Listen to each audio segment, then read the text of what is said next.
guys, Lauren Oliver here, hopefully looking very tan. I'm back from Bora Bora, which was super lame. Just kidding, it was awesome. Anyway, I'm back in action, and that means a brand new episode of Ask Lauren Oliver. The first question comes from Cheer Monkey XOX from YouTube. Was Before I Fall your first ever story, or did you write many ones before that didn't get published? If so, was that hard to deal with?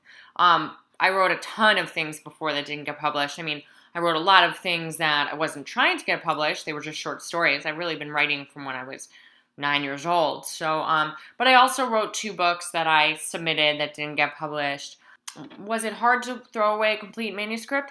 Yes and no. I mean, I think that you have to have an awareness that that's really a part of the career and a part of just what a writer must go through. And to be honest, in retrospect, I'm really glad that those books didn't get published because, they weren't really good. You have to just believe in yourself and keep working and trust that eventually it will happen for you. Can't keep a good writer down. Caro Des from Twitter asked me to show a picture of all of my books. So yeah, I have this thing in my apartment called the vanity shelf, where I have all my books. This is actually not actually all of my books, but most of my books. Very pretty.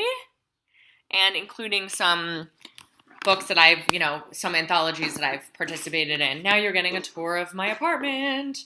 And the last question comes from Harriet H.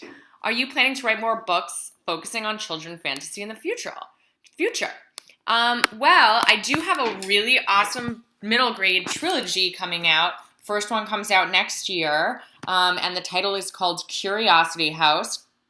Curiosity House 1, book 1, is called The Shrunken Head, and it's about 4 extraordinary children who live in a museum filled with equally weird and extraordinary things. So it's not super, super fantastical, but there is an element of fantasy. And yes, I do have other fantasy middle grade books planned for the future. So lots to come from me. That's it. I'm rushing off to an event with the amazing E. Lockhart for her book, We Were Liars, which is awesome for those few people who haven't read it. And I hope I'll be seeing some of you there. And that's it. See you next week on Ask Lauren Oliver.